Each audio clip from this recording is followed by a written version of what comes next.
well, not finally, because we've had one before, but finally! Hey, thank you for joining the Escape With Me Book Club. Escape with me, Sam Reiner. And me, Caitlin. Into our most recent read, come with us as we evade reality and go into detail about a new book. We'll be covering the book from beginning to end, so there will be spoilers. Today we're going to fantasy land of... Aurelius. I listened to it, so I think I know it. Aurelius? Aurelius, yeah. She was British. The way she pronounced it was like Aurelius. Aurelius, okay. And the capital city of Valors? Velours. Fantasy names. Published April 7th, 2020. True lockdown. Mm-hmm. Everybody was buying this on Amazon. And thank goodness this one was good.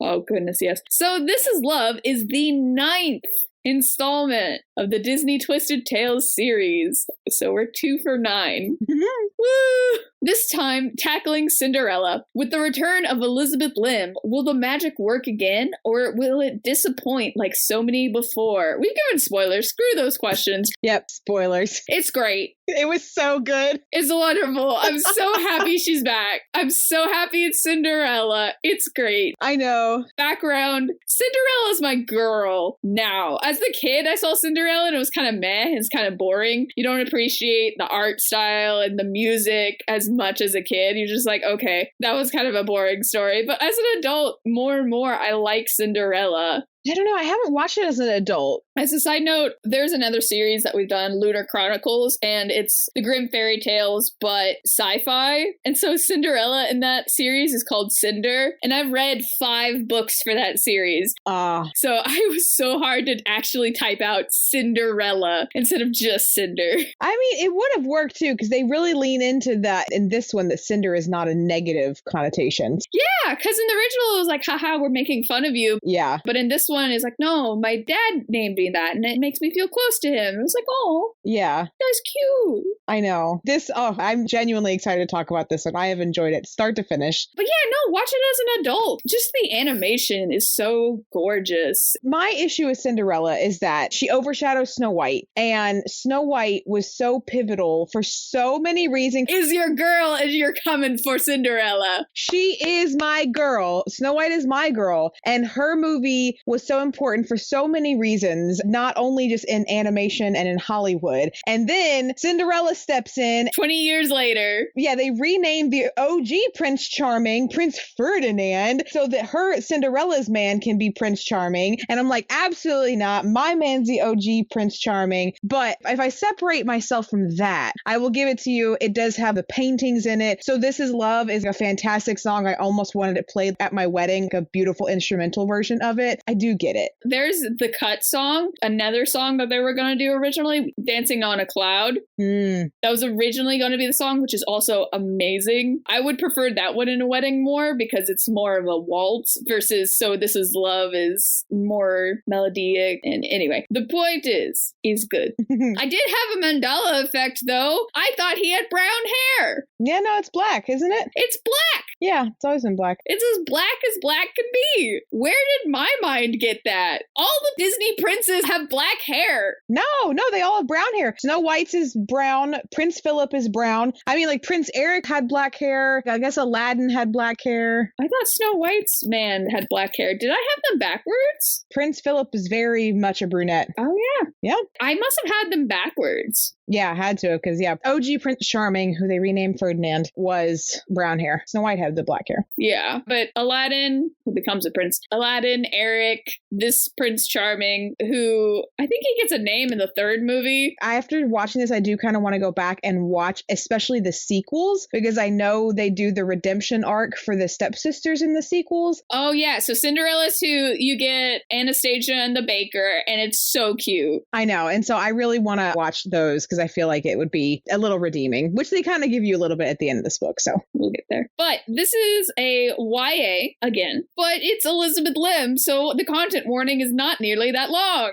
Nope. Now, I will say, the third one you're going to mention, I was a little surprised she went there because yikes, but I think it's more alluded to, not actually mentioned. So the content warning, abuse, verbal, mental, and emotional, kidnapping, and human trafficking. Yeah. The third thing is what's keeping me from giving this to my little elementary school niece. I think it's alluded to, but I will say my dark adult brain. She's literally being kidnapped to go be sold. We're there. We're in it. Yeah. My dark adult brain. Like I even told my husband, oh my God, is this woman about to get sold into sex slave stuff? I was genuinely worried. This is a lot. That was the thing he was hinting at. I know. He was like, oh, you're pretty. You could buy yourself. And it was just like, oh my gosh. I know. That was dark. In all my versions of Cinderella, where I hate Lady Tremaine or whatever she's called in those versions, this one's the farthest.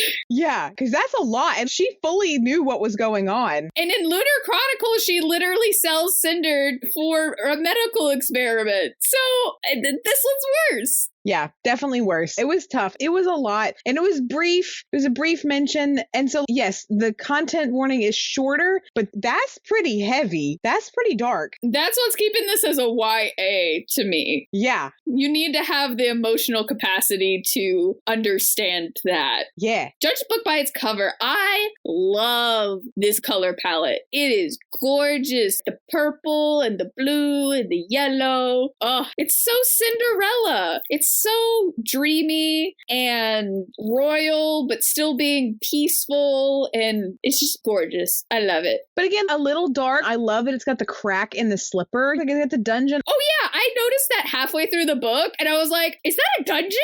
Yeah. For the very small role a dungeon inevitably plays, it has a very prominent picture on the thing. But yeah, I do love it, especially because I feel like with Cinderella, the iconic color, right, is that baby blue, which you really only get in this in the slipper. Everything else is just so vivid. Yeah, it's a good cover. Yeah, which this book does give her the blue dress instead of the silver dress. I thought that was interesting. Her dress was always blue. Do you mean the wedding dress? Nope. Cinderella's dress in the Disney movies is a whitish gray. In the lighting outside, it looks blue, but in any direct lighting, it is white. That can't be real. Pulling up a photo. I see what you mean with all the pinks around it. They ended up making it a darker blue for marketing purposes, putting all the Disney princesses together, but it's a white silver color. Yeah, I'm looking. I don't know. I'll have to go and watch the original because you're right. In some lightings, I can see it, but the iconic is the blue. Yeah. And like I said, that was done because blue, Aurora's pink.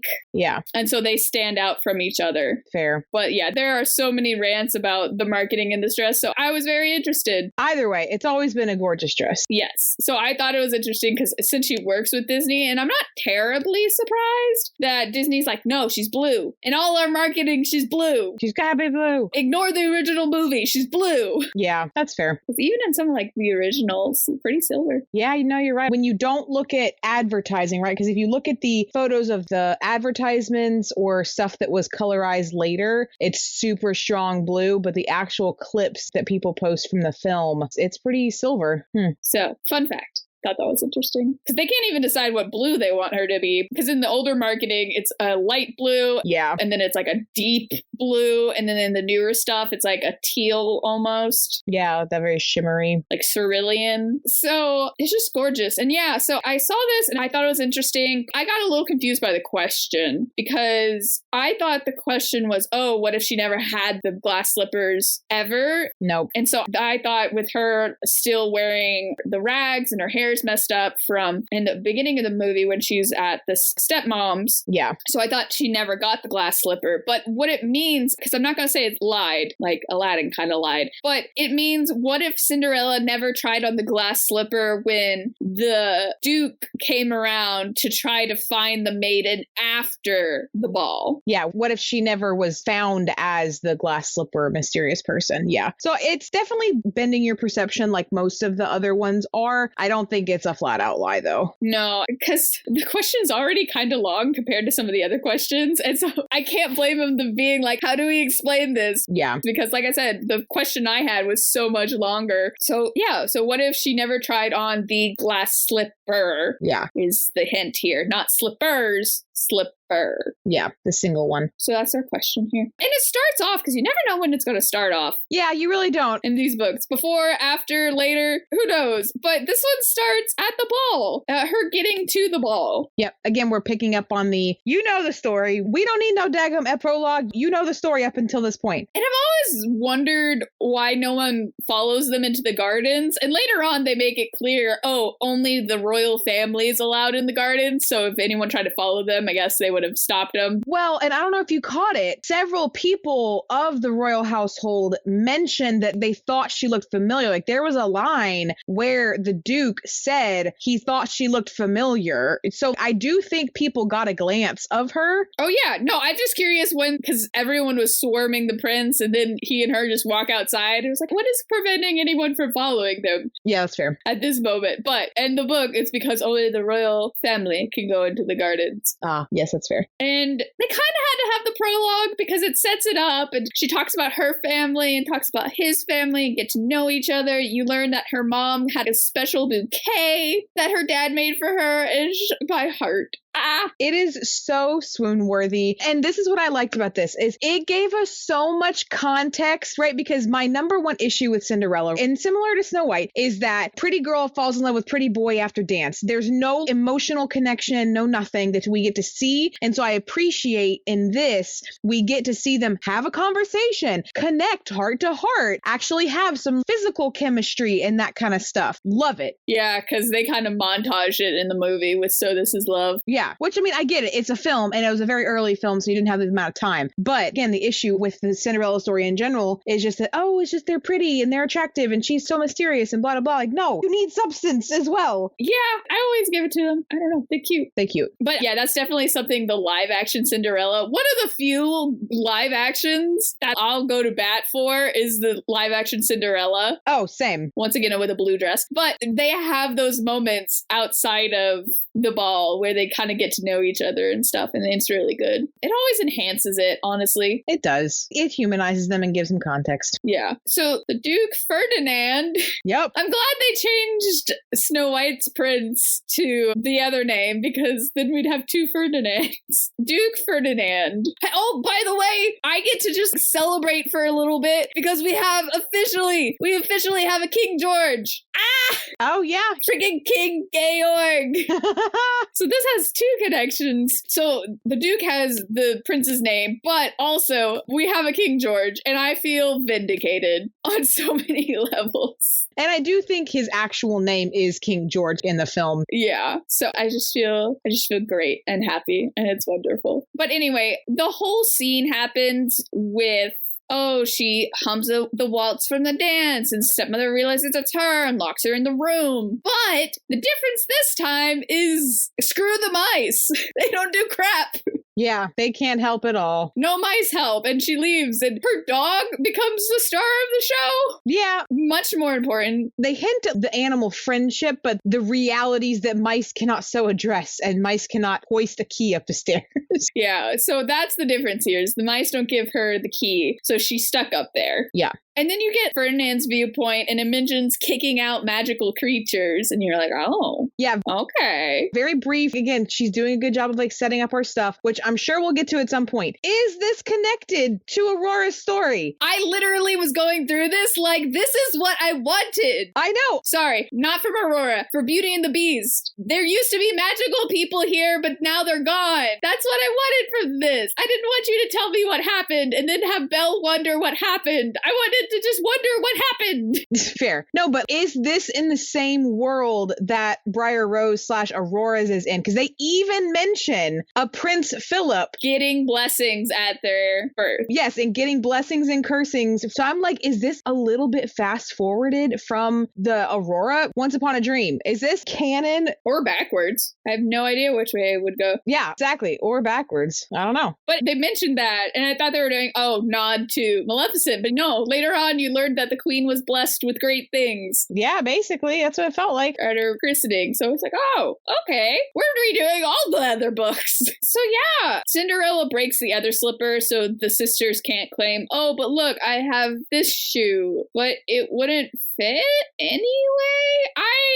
Whatever. It had to happen. Yeah, well, but also manipulation. I do get it. It's one of those things. And Lady Tremaine was sneaky. And as we say from the aunt later on, if they had been able to somehow manipulate their way into that shoe by like slicing their toes off, aka Grimm brothers, and then not only that, had the second shoe, yeah, that would have been a wreck. Yeah, because the original Grimm, the first sister cuts either her heel or toe, and then the second one cuts the other one. Yeah. And they're able to fit, but then blood. And they're like, well, but blood. And I was like, I really feel like you should have noticed blood before you put on the shoe. But anyway, I'm not going to say anything. So I did like that nod to it. But oh, speaking of Lady Tremaine being sneaky, she's so abusive to Cinderella, but she pulls up, but have I beaten you? Oh my gosh. Oof. It's devastating. She is class A narcissistic manipulation. And they tried to humanize her by giving us a little bit of her backstory. But no, this woman is wicked. Oof. Yes. And that's the thing. Wicked people can have backstories. Yes, and not be redeemed. As we learned from Mirror Mirror, you can have a sad backstory and still be pretty evil. Yeah, because I can't get over the human trafficking. No, ma'am. No. I appreciate that Cinderella attempted to forgive you, but no, ma'am. It's oof. So her fairy godmother appears again, but she can't do much because magic law? I have questions about the magic system because it's very vague to be like, oh, we can only continue you on your path. We can't make you a new one, basically. I have questions. Yeah, I feel like they kind of address it later on, but it is oddly inconvenient. Yeah, it's just basically to be there to be like, oh, fairy godmother can't get you out of this situation. Yes, we have to literally chain her up so that she cannot help. Yeah. So she takes her mother's necklace, which is the bead necklace, and that's important for later. Anyway, she manages to get out of the coach from being kidnapped. A little bit of some plot convenience around here, but I'll go with it. Yeah, and the window wasn't sealed properly, so as she tried to get out of the doors just swing open. Yeah. And also, they're in a rainstorm suddenly. Yeah. I swear I read it twice, and I don't know if it was mentioned earlier, but it just was like, she's outside and she's drenched because it's raining so hard. I was like, oh, okay. No, I think she mentioned it or something. It was along the lines of like, that's why he couldn't hear or notice her making noise in the carriage or something like that, was because it was raining. Yeah. Yeah, I just thought it came out of nowhere. I was like, oh, I guess it's raining. Anyway, Bruno finds her. They are a little bit homeless now, but thankfully, this random girl, Louisa, pops up. Let's go. Yeah. It's like, here, I'll get you a job at the palace. I got you, bestie. Yep. I love her. From the beginning, I was like, female best friend, here for it. I always want this. Because again, it wasn't just the last book. I think my question to the author was like, what are your friends doing to you? Are you good? Do you need some more female besties? And then we get Louisa. And I'm like, yes. Yeah, real best friendship. Yay. She's so supportive. I love her. Yeah. I want to know more about her happy ending, but that's beside the point. On the prince's side of things, you learn that the king is sick, but not letting people know that. And Ferdinand's kind of angling, and Prince isn't involved with politics, even though he should really be involved with politics because the king wants to abdicate his throne to him, which you find out later. But why are you barring him from going to political meetings if you want him to be the king? That's the opposite of what you need to do. I think the implication was like he had just gotten home. I think when they went back and retold the timeline, literally the day he got home was the day of the ball, or maybe the next day. So he wanted him to, quote, settle in first. Yeah, but still, you're just about to abdicate. The sooner the better. Anyway, that was weird to me. And this is around the point you realize that Ferdinand's the villain. Yeah. I don't know how I feel about that. Yeah. It came on subtly and you're like, oh, okay, so they're going to give him that plot line of angling. He wants power. Exactly. And I'm like, okay, okay, let's see where it goes. And they did it. And they do it well.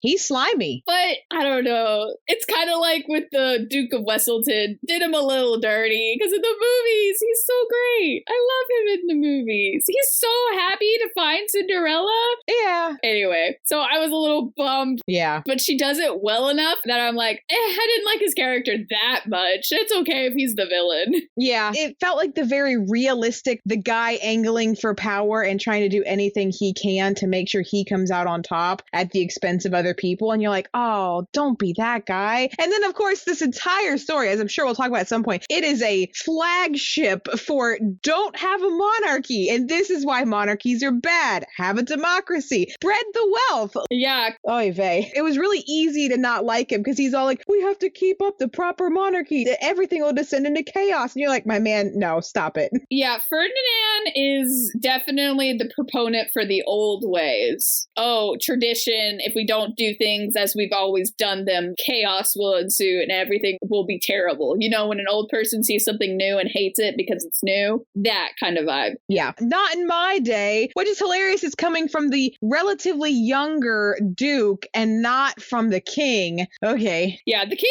is down for all the changes. He's like, cool, do it. I don't want to do them, but you do them. I don't care. Yeah, I'll support you. Just let me retire and hold my grandkids. Yeah, he needs to retire because he is very easily swayed by everyone around him. I don't think he makes a single decision for himself. Yes. Oh my gosh, this man, he flip-flops back and forth so much. So Louisa gets her this job cleaning at the palace, and except she immediately becomes the attendant for the prince's aunt, Genevieve.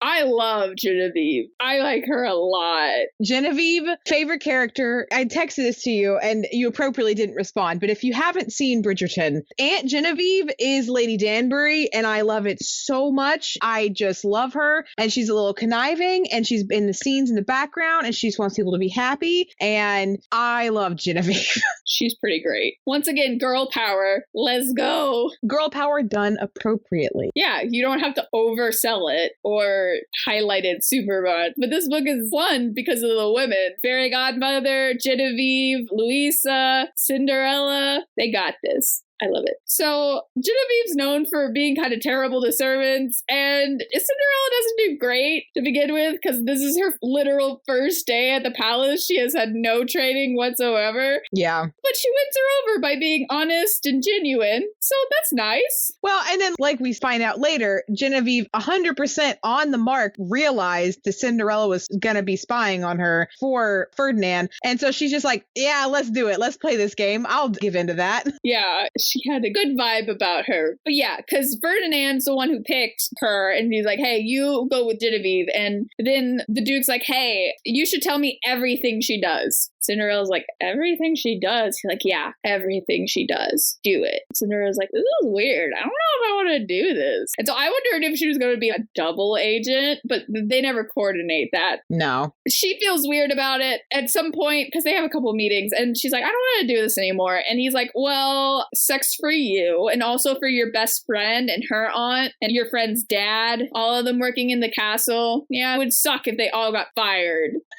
Yeah, immediate blackmail. You're not a good person. Nope. So beside that, I thought it was interesting. There's a moment when the prince walks by her and doesn't recognize her. Although he kind of recognizes her. He's like, I know. No. Yes. No. Yeah.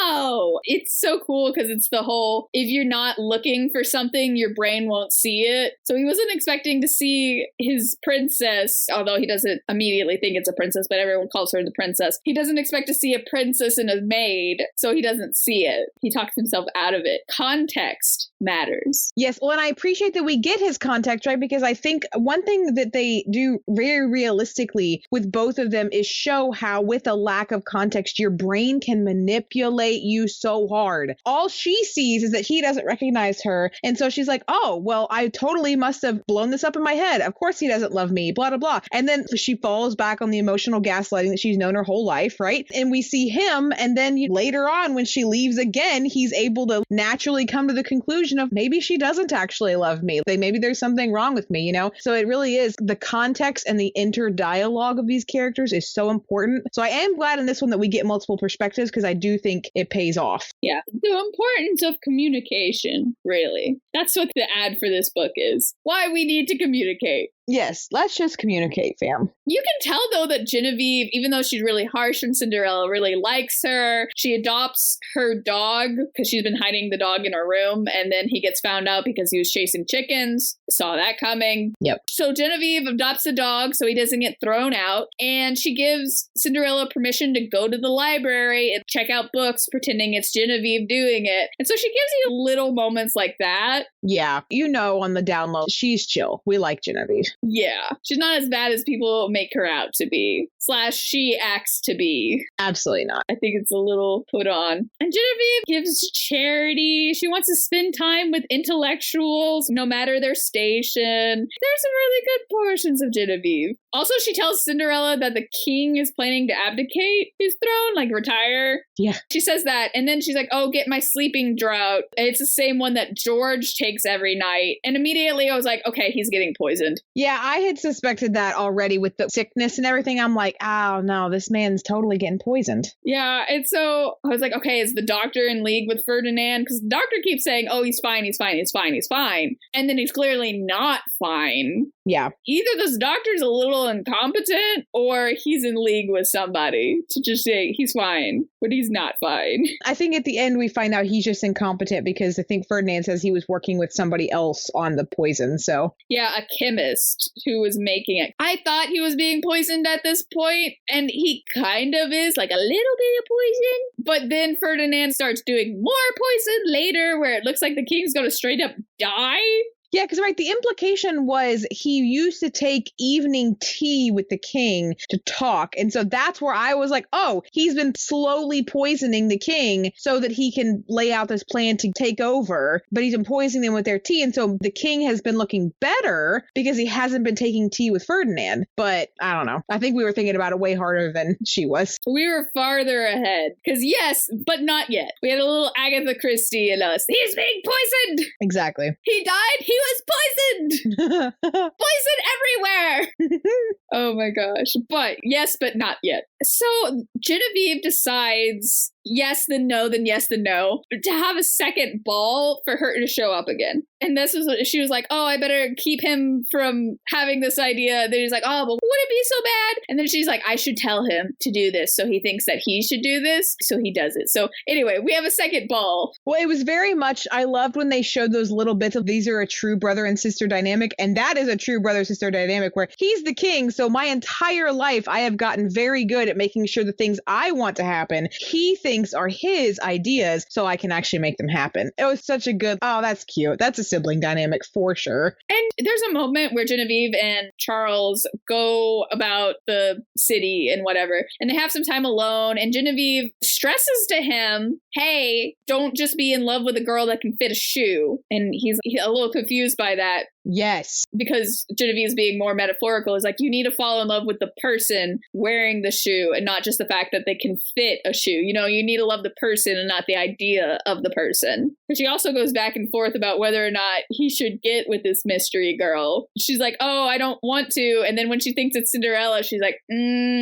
yeah, I'll think about it. I'm not against this, but I want to make sure this is real. Well, and her point was, too, again, without context, someone who just runs off like that is not a reliable person with no other context of this person's character, except for the fact that she hung out with you. How on earth did she not know you were the prince? And then she's ran away and is now not turning up. What kind of person can this be? But then later when she finds out it's Cinderella, she's like, nah, okay, with the context of who I know you are, I can get past that. Yeah, you were a poor intellectual.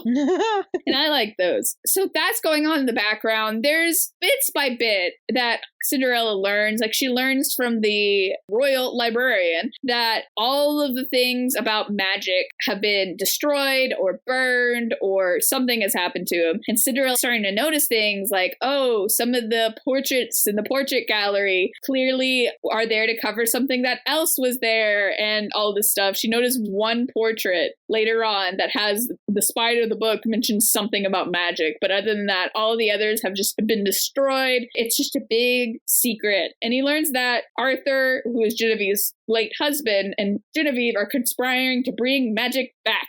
Yeah, that's what they were doing. I definitely got lost in the, is this present or future or present or past? Because I thought she had came back to conspire that, but then they later explained, no, that's how her and her husband really fell in love and that kind of stuff, is they had this mutual goal and they were using the books to talk back and forth to each other a long time ago. Yeah, because these are left over from when she was there first, because he got exiled and then Genevieve went with him and then he passed away, I think 3 years ago. And so she's back for the first time since her husband was exiled. Yeah, they imply have been, at least 10 years, because Charles was a young boy at the time, I think. Yeah. So the second ball is going to be a masquerade, because once again, Genevieve wants the prince to fall in love with her and not just her image. Cinderella and the prince both really grapple with, do they love each other? Is this real? Is this enough of a foundation? Yeah. There are moments where, for example, Genevieve's like, oh, maybe it's good that the princess doesn't show up for the ball. And Cinderella gets upset and she's like, well, maybe I was just picked because he had to pick someone, because she learns he was trying to find a wife, basically, or at least the king was trying to find him a wife. So she's like, oh, well, I was just picked because he had to pick somebody. Again, without the context, Charles didn't know that's why the ball was being held. He didn't know that that was the intention behind it until the next day, when he finds out that he messed it up. Yeah, well, and when they met, he wasn't even in the ball. He was trying to avoid being around all the people because he didn't want to deal with the nonsense. Again, Cinderella doesn't have that context, so her brain naturally goes where someone without context goes. Our brains can get kind of crazy. Yeah, but there's a sweet moment between the fairy godmother and Cinderella. The fairy godmother's in that painting I mentioned with the book spine. And the fairy godmother just encourages her to focus on finding what makes her happy and fighting for it, basically, focusing on that. Because Cinderella does a great job of being like, I told myself for so long that I was content,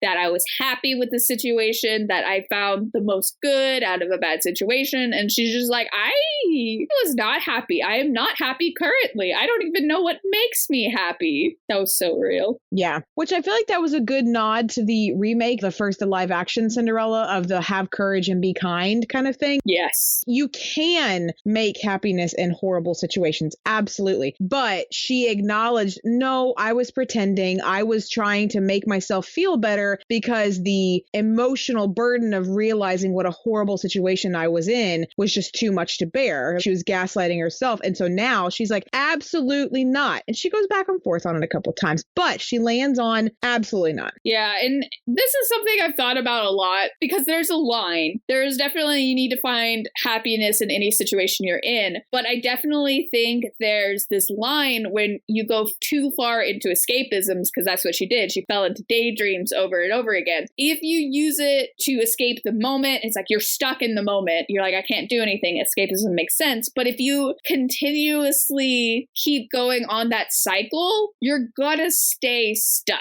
Yeah. So even when you have a chance to get out of it, you're not going to see that because you're so focused on escapism. You're not dealing with the hard thing around you and trying to get away and find true happiness. You're just kind of stuck in a cycle. Yeah. So that's kind of what the fairy godmother is hinting at. It's like, you need to get out of this cycle. You need to be honest, and you need to find what really makes you happy. You need to find out if that's marrying the prince, or if that's being a servant, or whatever the heck it is. You need to find out what truly makes you happy. Yeah. Great lesson for teenagers. It's so good. That's true. Because they're about to go into the world and be told to do a lot of things when they need to figure out how to successfully be happy. And I say successfully because you still got to eat. Yeah. Do what you have to do and find what makes you happy and chase that, whatever that may be. If you could do it for a career, awesome. If you could do it as a hobby, also awesome. Just find true purpose of some sort. Yep. So everyone's getting ready for the ball and whatnot. And there's a moment where Cinderella is helping Louisa, who is a seamstress. They have all these orders because all the people want gowns because ball. So Cinderella's mending these random pants, and they're Ferdinand's pants, which we learned earlier. And she finds a washed note that mentions concoction and pain. And then she finds a vial, and I think she finds another thing in another pocket. And I'm just like, Why doesn't he empty his pockets? Yeah, my man, that's a lot of pockets. I mean, Louisa explains why they all have so many pockets, but then also, you're a little irresponsible. You have so much condemning evidence. What if they didn't wash those pants? Yep. The vial is in your pants. If Cinderella knew whose pants these were, Yeah, exactly. she would have solved this so much faster. Dude, you're bad at this. Very much. Stop trying to be an evil person. You're not good at it. Empty your pockets. You've gotten lazy. Oh my gosh, for real. Louisa convinces Cinderella to actually go to the ball, and so she goes back to Genevieve, and Genevieve's like, oh no, I have 3 masks and only one face. That was cute. He gave me too many masks. Oh, you might as well take it, girl, even though she knows she's not supposed to be there, because the head person, who's Louisa's aunt, is like, if anybody goes, you're getting fired. And then immediately everyone's like, so we're going to the ball, right? We're going. We're all going to the ball. Yeah, even Louisa's like, I mean, she likes to talk a big game. As long as you're good with the extra chores, let's go have fun. And it's a masquerade, so who's even going to know we're there? So Cinderella and Louisa get a mask. Go Genevieve to be like, you need a friend to go with you. Uh-huh. That was a good one. This really plays into it because Genevieve knows which mask she's wearing. So it confirms to her later on when it's like, oh, the woman in the swan mask ran away. And Genevieve's like, oh, so it is you. Confirmed. So this is a double-edged sword. I think it's kind of smart. So she gets a mask from Genevieve and Louisa gives her a gown and she wears her mother's necklace. The second ball. Oh my gosh. Yeah. So much drama. Cinderella eavesdrops on Ferdinand and the king, and Ferdinand is obsessed with this random princess from this random kingdom that's near them. Because Ferdinand's convinced, oh my gosh, they're going to see it, we're weak. Yeah. And so we have to forge alliances like in the olden days where you had to marry one of 6 cousins, choose your country, and married. One of 6 cousins. It's true. Yeah. There was a time when everyone was just cousins. Anyway, bruh, he's not going to do it. My gosh, it's kind of annoying how much he harps on it because he gets no so often. Yeah. At least try a different princess, but no, this one. He doesn't say why he thinks this is the best alliance for them. It's just this princess. This Princess of Lourdes. That's literally, I think, was the pronunciation, was Lourdes. Do we even get a name? Let me check. Marie. Oh, okay. Once, near the end, they mentioned her name is Marie. Why? So random. Anyway, so she learns that it has another, oh no, maybe I shouldn't. You know, and once again, she's just trying to enjoy her night. She's not looking for the prince. Again, she's just trying to enjoy her night with her friends, and she runs into him. And you find out that Charles switched with his manservant. Yes, that was so great. It was so funny. And there's a point where Pierre, who's the manservant, he pretends to yawn, and the prince is like, okay, he's doing this too well. Yeah. It was pretty good. It's very, very much a son running away from his responsibilities kind of thing. Yeah, it's kind of a cute, boyish thing he does. It's so cute. But again, swoon. All the time that they're together, they're talking. I think they kiss again. It's just so good. It's just such good romance. Yes, she kisses him. It's such good romance. It's really good. They're just so cute with each other all the time. Anyway, this scene confused me. They go into the gardens again after dancing, and she ends up losing her mask, which is when Genevieve's like, oh, so the one in the swan mask. But Lady Tremaine and Anastasia and Drusilla are just walking around the gardens yelling Cinderella's name? No, they're shouting for the prince. They were trying to follow him. Oh, well, I was very confused. Yeah. Well, because like we said, we already established it's only the royal family who's allowed out there. Yeah, this is illegal. And this was my other thing. Again, communication, and this gets me all the time. You have told him so many other things. Just tell him who these people are. Tell him that you can't be around these people. Just go run off into a bush. He'll dismiss them and then come back. You don't have to run away. Because I thought they caught up to the prince. But then later on in the third ball, there's this whole thing with the prince and them. And it's like, oh, I guess they didn't run into each other. So why did Cinderella have to run away? I don't know. It was weird. It was a reason for her to run away the second time, but I got more confused than anything else. Yeah. But okay, it's fine. Contrived excuse is contrived excuse. So the next... The drama. Then it leads us to this. Yeah, you can't make this up. The next morning. So he knows what she looks like. He's seen her twice, once without the mask because she kissed him. The next morning, the aunt's like, well, you're serving breakfast to them. And Cinderella's like, crap. Yep. I don't want it. No, I don't want it. No, please, no. And she's like, too bad. Go serve them. And she's like, no. Great. What can I do to avoid seeing him? During this whole thing, the king is having this conversation with Charles. He's like, I want to see you happy. So say yes to this arranged marriage you don't want. Like we said, the king is very wish-washy. Very easily swayed. He does not know how to hold his own. He's bouncing back and forth so hard. It's no wonder Ferdinand was able to manipulate literally everything he wanted. Yeah. And so there ends up, her necklace comes out of her pocket, splashes the king, which is great. She rushes off, but the prince catches up to her. This scene was everything. I loved this scene so much, of them out in this corridor talking and realizing. It was beautiful. And it was just, it all came together and he proposes. Yep. And I'm just like, we have so many chapters left. I know. I was in the same headspace. I was like, what is going to go down? They're getting together and I'm not even halfway through this book. What is going on? What will go on? Yeah. So she doesn't say yes right away. She wants more time to think about it. Fair, responsible. I get you. But Ferdinand is listening in on them. Yep. Creepy, slimy. This was the moment I think that I knew that I loved the book and that it was good, because I think during this scene, whenever they cut to Ferdinand, I was in the bathroom getting ready for the day and I gasped. I gasped out loud at the twist and I was like, what? And I'm like, okay, yep, not a single other book has gotten me to do that. You're like, no, this is terrible. Shut up. Stop saying words. And they keep saying words. Yeah, right? They keep talking. Because he finds out not only, oh, she's the princess, but also she is a fairy godmother. And his dad was the one who ran out magical people. And he claims for the betterment of society, but you kind of get a vibe. It's because he was scared at them being powerful. Yeah. And so he's the same way. And so it's just, oh no, that's the worst thing that could happen. It was so perfect and now it unravels in front of us. Yes. And the fairy has kind of been not trickle truthing, but trickle storytelling. Yeah. Because this is like the third time we're seeing her and she finally explains the ban on magic. And she's like, I don't want you to intervene, Cinderella. I just want you to be happy.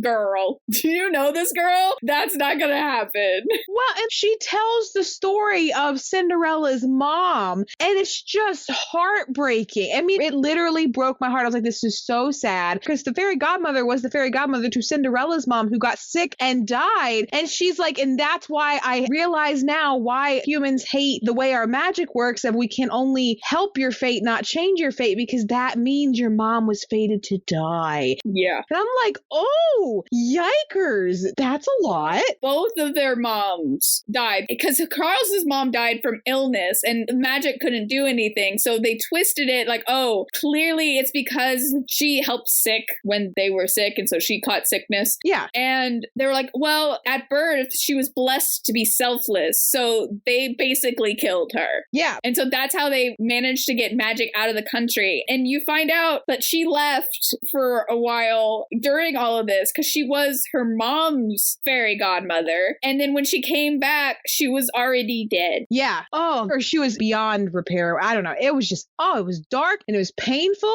and it was really sad. And when she was like, yeah, the darkness emanating from your household, I just thought it was regular grief. If I had known what was going on, I would have come back. You know, so obviously Lenore hates herself, feels so bad. And so she's just like, do not put yourself out on the line because of me. I'll be fine. Just do the thing, be happy, and it'll be good. Basically, she feels like she screwed up twice. Yeah. She feels like she screwed up with her mom because she died of illness when she wasn't there. And then she screwed up with Cinderella. Yeah. Because her not coming back, not noticing the signs, she's being abused at home because who knows what's happening behind closed doors.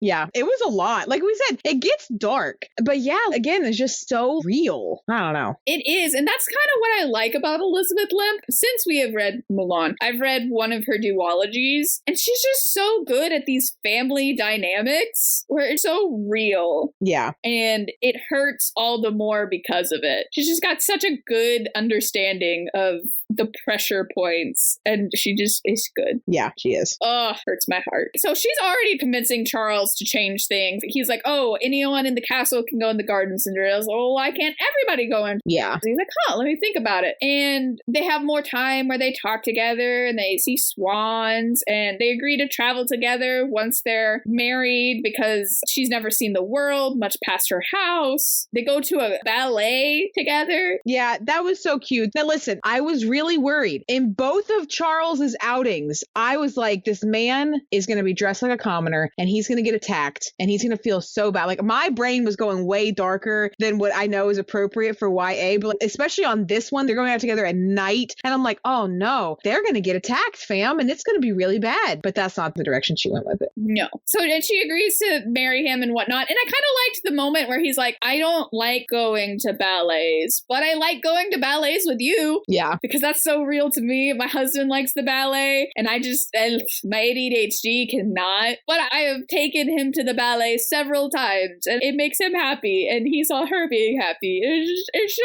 cute. It is. And it's genuine. It is so much deeper than I feel like what teenagers get, but what young adults get with love. It is real, bending for each other and trying to change and appropriately challenging your worldview and all that kind of stuff and defending each other in front of family, you know, the way he defends her in front of Lady Tremaine and vice versa. It's just so good. It's a great role model. Yeah, it is. Absolutely. This is the kind of romance you want. Not even the original Cinderella. This is what you want, fam. It's great. And so they're talking and she mentions the magic thing. He's like, oh, well, we're going to fix it. In fact, you should come to the next government meeting we're having and you can talk about the whatever. And at this point, I was like, oh, you poor spring child.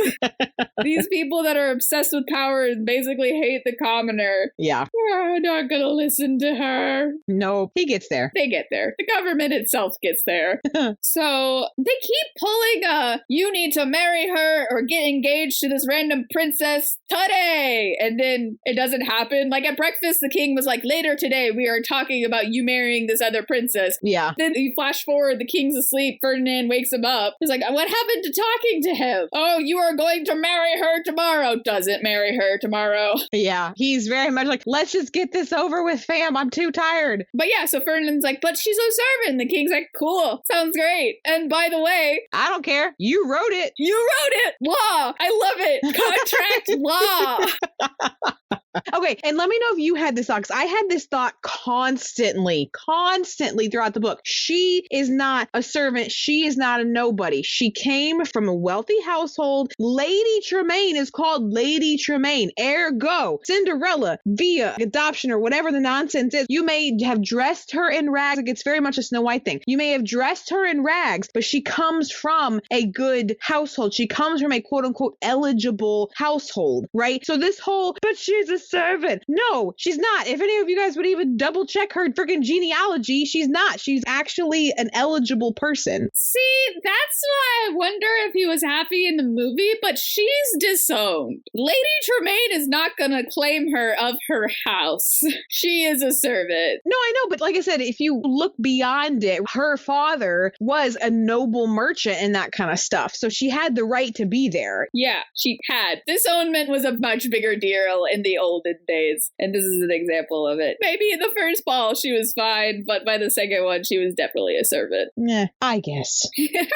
And Ferdinand's like, but she's a sorcerer and she put a love spell on him. And the king's like, cool, sounds great. I'm glad she did. I don't care. Just get this boy married. Oh, and he's like, oh, and by the way, here's a decree that magic's fine. Just file that with the council. Yeah, tomorrow. And Ferdinand's like, no, and crumples it into his pants. But thankfully, he never empties his pockets.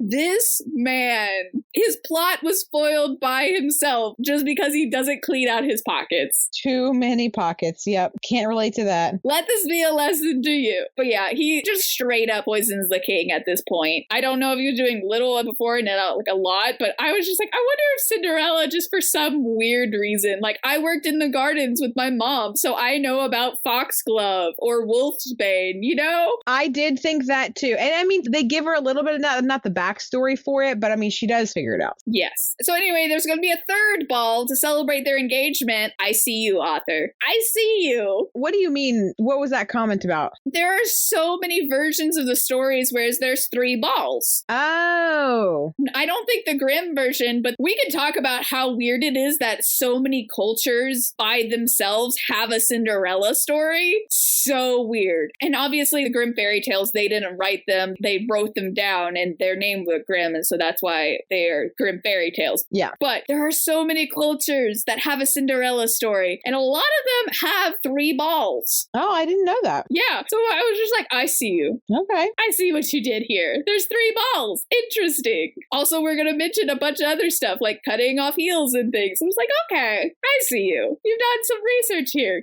Cute. Yeah, again, like the nods to the original story were very good throughout this book. Yeah. So she hasn't told anyone, and so she's still being treated like a servant, and she's about to have to do a bunch of dishes when Genevieve's like, no, I'd like to talk to her. Yeah. Because she was like, oh, don't come here. And then she's like, oh, yeah, don't come here. That's the part of the story I want, was her sneaking back into the maid's quarters the night before. Because in my head, if you decided this is what you want, why don't we go and tell everybody immediately? Why do we go back to our separate beds and all this nonsense? Talk about dedication. Whiplash. Yeah, the next morning of, wait, I'm supposed to be a princess now. Why am I being asked to do dishes? But she doesn't think like that, and that's why she's worthy of being princess. That's true. That's true. She doesn't think she's higher than anyone just because she will be a princess. So yeah, the king is just way worse, like deathbed all of a sudden. Yeah. Cinderella thinks it's weird, and Genevieve thinks it's weird, but Genevieve's not going to tell Cinderella that she thinks it's weird. She's just going to do some stuff in the background. But she gives her princess advice. She's like, this was the advice I was given as a princess, but you know what? This is what I wish I had known. And it was so good. Yes, the idea of the imparting female wisdom onto the next generation. Loved it. She's such a good aunt figure. I know. Here are the 3 P's of what I was taught. But also, I definitely should have been allowed to punch people because people make you so mad. I'm like, oh, Genevieve. So good. I feel it. Oh, it's so good. I know Charles had that special bouquet and the white and the pink flowers. Ah! Yep. And then his beautiful little ring. It's just so romantic. Oh. It's so good. As someone who's not a huge romance fan, I love it. It's so cute. Yeah. I found myself literally swooning over the 2 of these the whole book. I was like, oh, it's so sweet. Marriage is what brings us together today. She's about to put on the glass slipper, which straight up, so there's this whole scene, she gets brought in, about to meet the king and whatever, they're grabbing the glass slipper, which they had been holding outside the palace for, I don't know, because that makes sense. And so they grab the glass slipper, and she notices that Ferdinand is smiling. Yeah. And I thought this man made a fake glass slipper, and she was going to try it on, and it wouldn't fit. It was a good theory. Yeah, because I did not have kidnapping on my bingo card.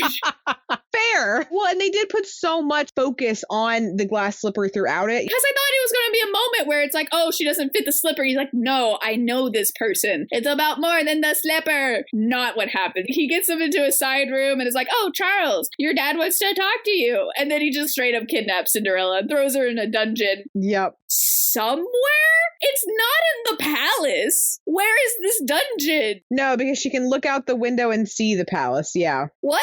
Yeah. But he just knows this other prison just randomly. You know, it's fine. But it somehow connects to the castle because when Genevieve and Louisa come later, they're running through hidden tunnels. Yes, but that's when she's climbing up the stairs to go to the palace. In the hill, there's this secret passageway that Genevieve just somehow knows to open at this exact time. And she's like, grabs her, pulls her in, and the guards are running out because she's smart. She's good. I like this. She is resourceful. She gets herself out of this. Yeah. I'm very happy for her for that. Well, and I love how she even had the moment. She's like, it did cross my mind that I could bribe the guards with these beads, but they're my mom's and I would never betray myself like that. So I got to think of something else. And I'm like, there you go. That's nice. I appreciate that. That's a girl. But this is just not the move for Ferdinand to be like, I am arresting you for witchcraft. Yeah. Oof. And he's going to be like, you need to write a letter that you don't love him anymore and I'll give you a cushy life in exile. And she refuses because duh. And so he takes Charles's mom's ring, which Charles gave to Cinderella for the proposal. And he's like, it's okay. I've already written one. Girl handwriting and guy handwriting look very different. Nah. His handwriting was on the decree. That's more it than the gender thing. It's like, you've grown up around this man's handwriting. You should know what it looks like, fam. I have so many questions. Again, the context, apparently. Because here was my thing. I thought Charles was going to figure it out. And we're getting way ahead of ourselves. But I thought Charles was going to figure it out because he's reading the letter over and over and over again. And at one point, the letter says Lady Tremaine by name. And Cinderella never once calls her Lady Tremaine. She calls her my stepmother. Yes. Never gave a name. And so I thought Charles was going to figure it out that it was a fake by know the woman that you have, right? Know the person that you fell in love with. But again, context, he's just so heartbroken. He can't look at it and see the logic. And then again, the ring is what seals it for him. Yeah. If the ring hadn't been there, he may have been able to get past it. But he's like, how could anyone have forged this? It's the ring that I gave her. Bruh. Bruh.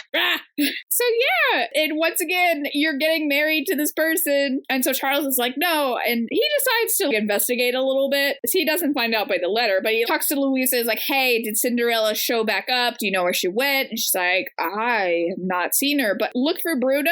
Yeah. She would not leave without Bruno. And so he goes to Genevieve and Bruno isn't there. But Genevieve is like, oh, you should go see your daddy immediately because he's dying. And so the hunting for Cinderella kind of gets put on the back burner immediately. Well, no, see, I think he showed up with that intention. But then again, I think as soon as she's like, no, you need to go to your dad because they both did think he was dying. That's when Genevieve left with Bruno to go find her. Yeah, something. Because I think Genevieve's explanation was like, I took him out for a walk and he was being ridiculous, so I knew something was wrong. Yes, because Canon, he loves Cinderella because he's a good boy. He's a good little hound boy. He walks in and Ferdinand is writing this decree from the dad where if Charles doesn't marry and have kids, Ferdinand's in charge. Yeah. But Ferdinand's not married. Yeah. He doesn't have children. What is your end game, Ferdinand? I think it was the way it was worded, because I just listened to that today. The way it was worded was something like, if Charles can't do it, then the trust of the kingdom will be passed over to Ferdinand. And then Ferdinand's further plan, which I think he described later in the book, was then that he would change it to where he was king. That he would change the way the laws were to where he could become the next successor no matter what. You have no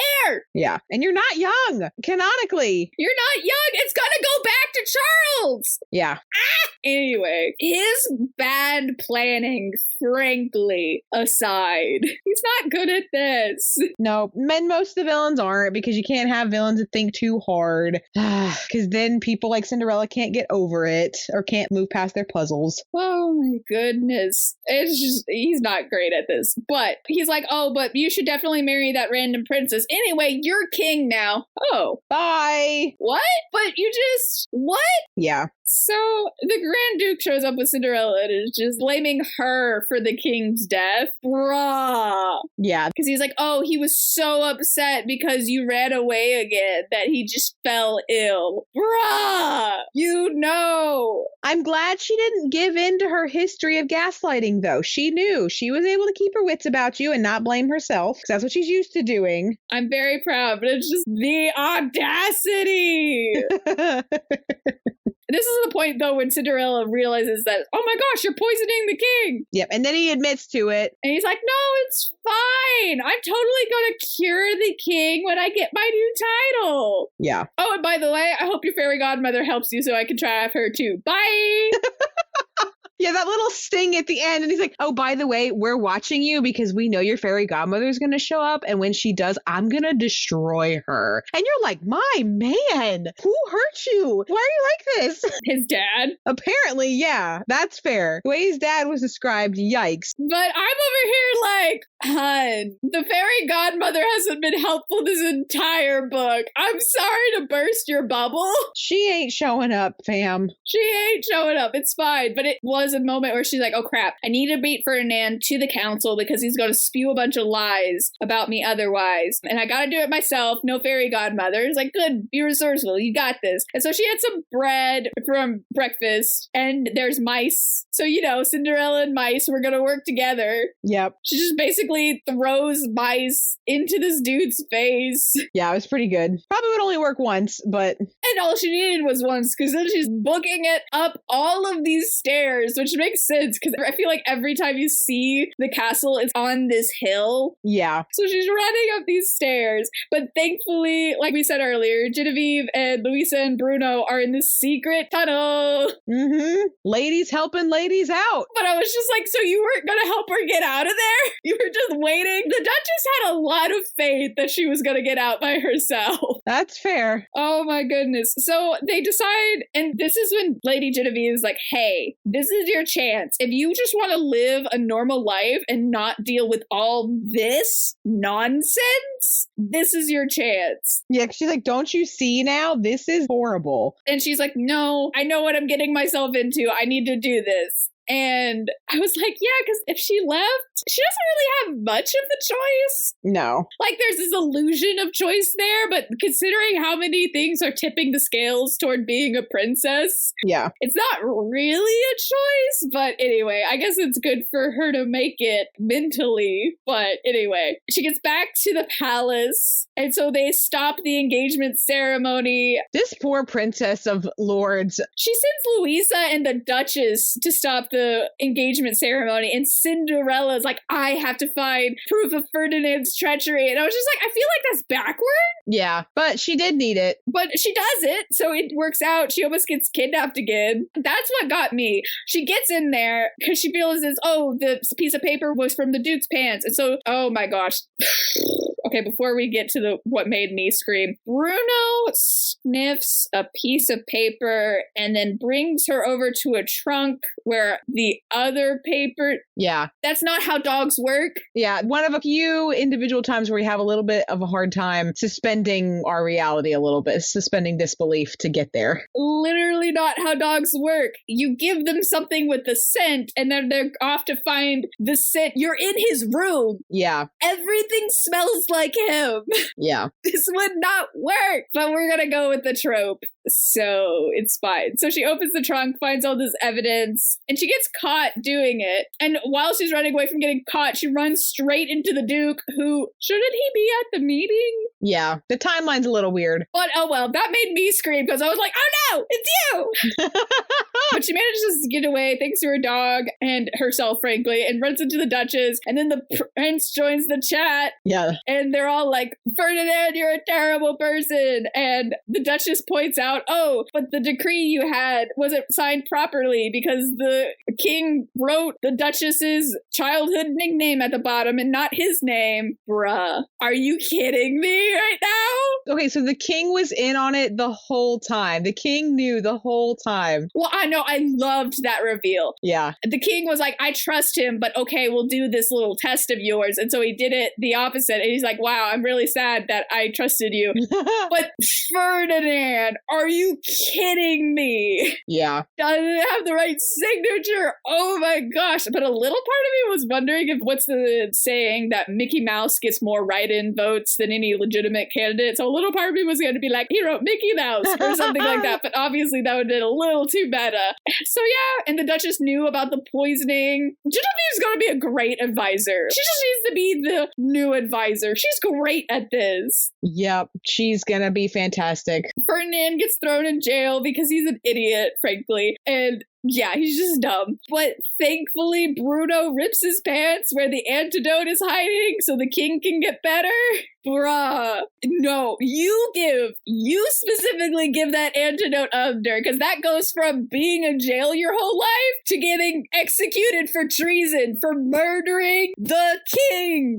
Yeah. How do you want to go into textbooks? I'm just saying.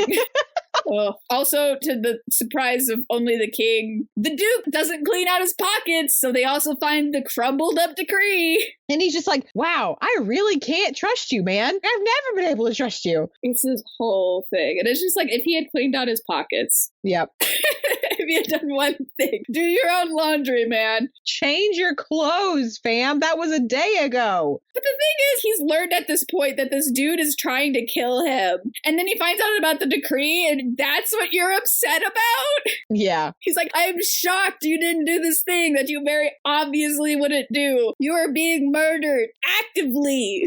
You just took the antidote for the poison that was killing you. No surprises. Bruh. Anyway, so Lenore shows up at this point because they say into the ether that magic's allowed. So she just kind of shows up and she's like, yay! Oh, yeah. She's been listening this whole time, which again makes me wonder, why is it such a big deal for fairies to be in this world if they can be invisible and undetected 99% of the time? I mean, how do we know they aren't? That's fair, fam. We just know from Ferdinand's word, and we have proven that Ferdinand is incompetent. True. Just saying, we got some fairy FBI, fairy Bureau of Investigation.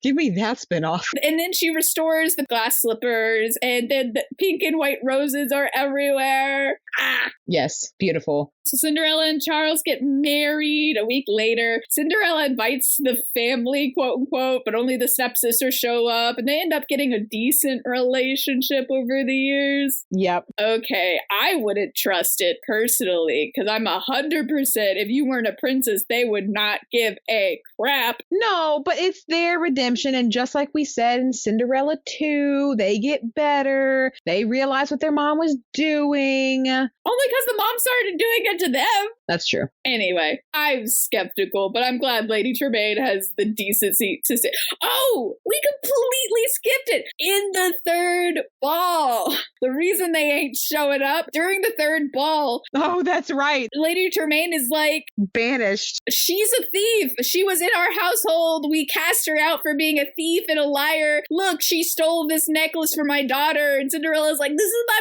mom's. And she just like makes this huge scene. It's like, you can't marry her. She's a terrible person. And then she gets kicked out by the prince. Yeah. And this is a weird moment where Ferdinand is straight up like, wait, you mean Cinderella's from your household? I remember going to your household and you only presented 2 daughters. Where was this third one? Why is Ferdinand helping me in this moment? But thank heavens he did. Yeah. And I guess it was to get them on side so they'll go into a separate room with them. But they're kind of naive, so they would have gotten in the room with you anyway. Yeah. You could have gotten rid of Cinderella here without sending her to jail. Anyway. I think he had his plan and he couldn't deviate from his plan, so he had to get to his plan. That would require too much intelligence. That's true. But anyway, so yeah, that's the drama with them. So they get kicked out of the palace. And so that's why Lady Tremaine isn't showing up, but the stepsisters are. And it's just like, oof, drama. I don't think Lady Tremaine would have showed up even if she could have. No. Nope. But it was nice of Cinderella to want to heal. Very kind of her. So the king retires and he travels a lot, except not really because he's mainly hanging out with his sister and his grandchildren. Yeah. And the Duchess and him head getting magical creatures back to the kingdom, and council gets dismantled, and instead it's an advisory with all classes. Thank goodness. So we don't have a French Revolution on our hands. Because that's where they were getting to. Ferdinand was keeping revolts away from the king and whatever, and Charles is like, no, I saw them. I was there for them. I understand why they were doing it, and I can't believe this is happening in our kingdom. And the king is like, wait, there was a revolt? And Ferdinand, who didn't tell him about it, is like, it's just a small one. Took care of it. It's fine. Bruh. Stop being a Louis the 15th. A little bit. I've got to double check that. There's so many Louis. That's where they were heading towards, though, was a revolution of these Aurelius people. Yeah, Louis the 16th. Sorry. I did not mean to slander Louis the 15th. Anyway. Oh, he is literally known as Louis the Beloved. Okay, yeah, that was slander on him. I'm sorry. Yeah, and so now they're going to spread the wealth a little bit more so the average person can eat and not worry about base needs like they should. Yeah. And then there's this really cute moment where she's like, and thankfully we have the one thing that's stronger than hope and dreams and magic. And the last line is, and it was love. I know. Elizabeth! Yes. She gets it! She does. That's what bothered me about so many of these books. Elizabeth took that movie and all the things that informed that movie and just gave us a book that was such the vibe and the lesson of the movie. Yep. She gets it. She does. It's so good. It is.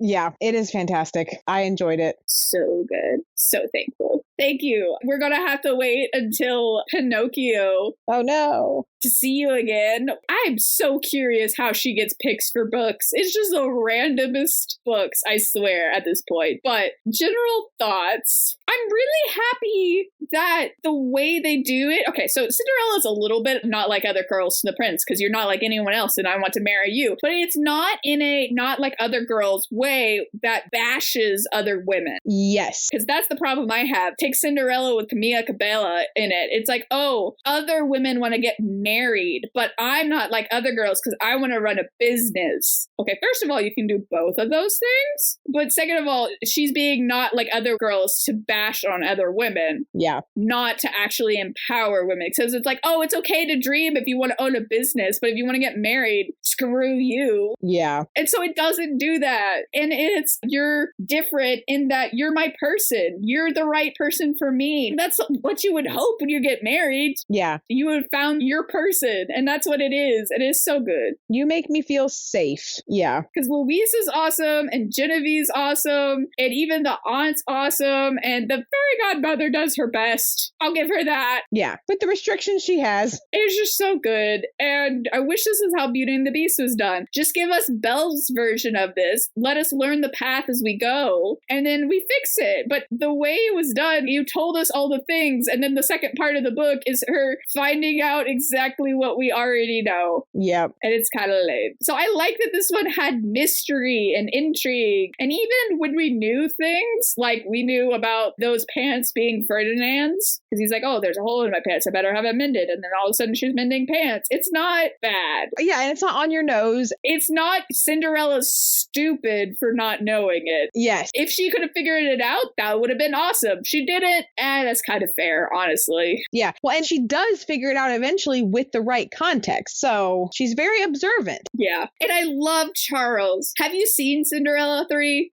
Maybe. Okay, so you might have seen the meme of Cinderella 3 then, when the king is like, I refuse to let you down these stairs to go see that girl, or something like that. And he's like, okay, and then jumps out the window. Oh.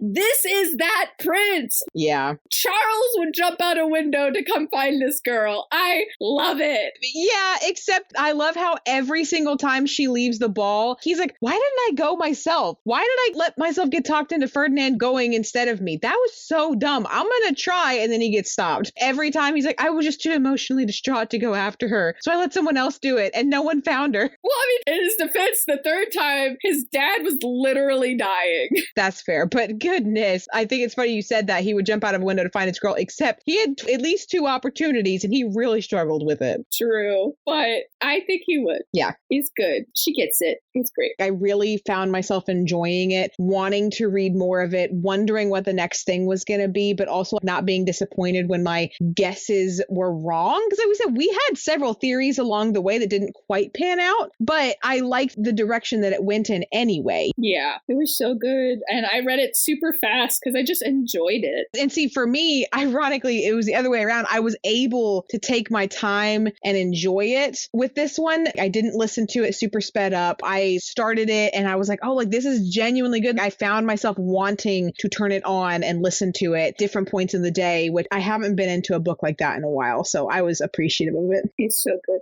So happy. Much happy. One question for the author. Oh, I kind of already used it, but how did she get Cinderella? It's a good question. Did she ask for it? Did they have an empty part and they were like, hey, would you mind? Because I feel like she likes Cinderella. She did such a good job. She has to have. And she's just such an interesting person. I feel like we probably talked about it, but Mulan was forever ago. Yeah. But she lives such an interesting life. She was inspired by folklore that was told to her as child. She wrote a book that actually feels like a fairy tale and not just a fantasy book. And it's so good. And 100% Asia is another place that has a Cinderella story. I don't remember exactly which country. I want to say China. So it could totally be Cinderella. She could have loved that from her childhood. Grew up in San Francisco. And growing up, I had so many books that were Cinderellas, but from different countries. Well, and Cinderella has been told so many times. Like, how many adaptations of Cinderella have we gotten? So many. It felt refreshing. Now, not all Cinderellas go dark, but at the same time, there have been modern and more adult adaptations of it. Right? What's the live action one with what's her face? Not Reese Witherspoon, but looks like her. Oh, Lord. They live in Italy. Oh, I have no idea.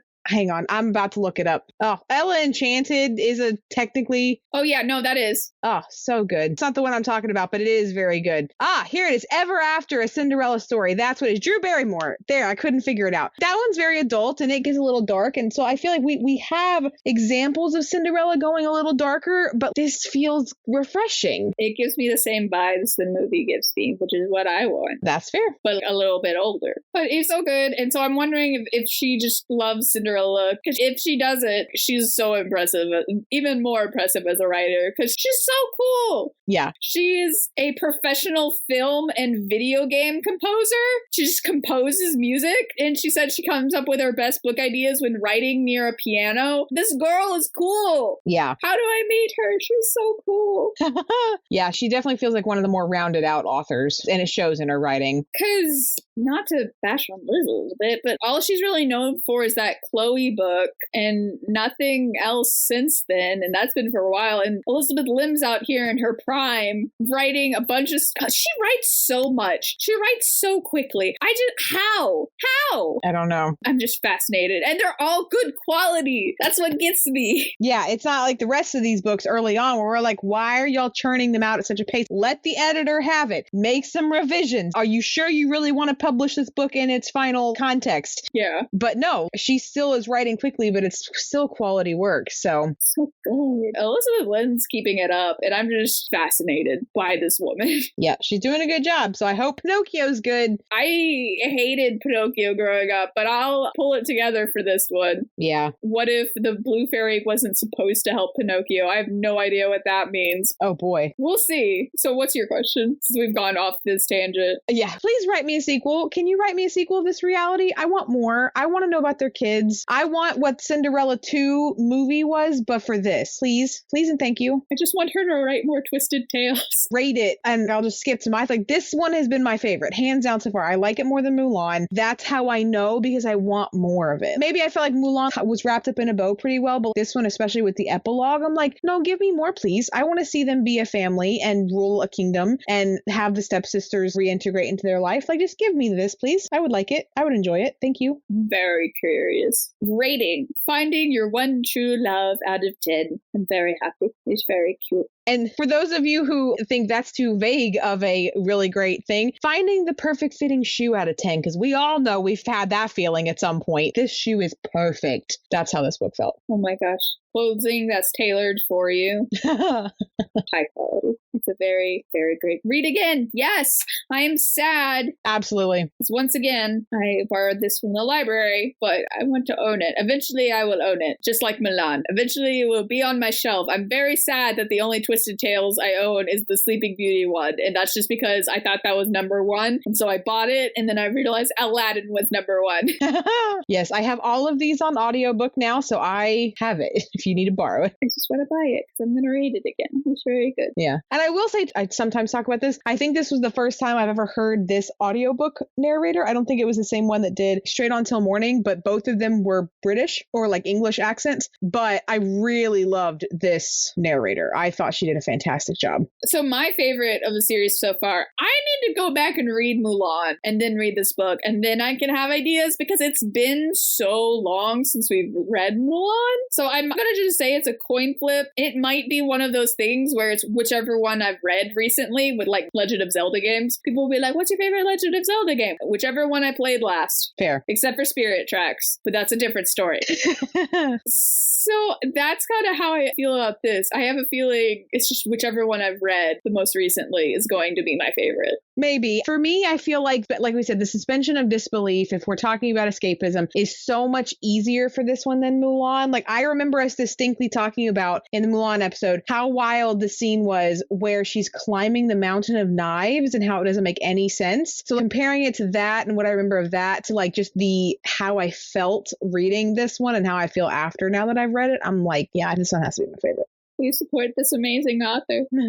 We want more of her. Yes, we do. Proven herself again. Because that was the thing. We came into it and I was so worried. I was like, if this isn't good, I'm going to be crushed. But it was good, which makes me so happy. But have you read this book? Cinderella 1, 2, or 3? Which one is your favorite? They're all pretty good. Do you have any book recommendations for us? Tell us all about it in the comments below. If you like the video, hit like. And if you're enjoying yourself, hit subscribe for more. Thank you for exploring So This Is Love with us. Join us next time when we'll be covering The Disunited States of America by Harry Turtledove. I'm Sam Reiner. And I'm Caitlin. And we hope to see you and a friend here next time. Escape With Me Book Club is a Lunar Skulk production. Check us out on TikTok or Instagram to keep up to date with us. Lunar_SKULK.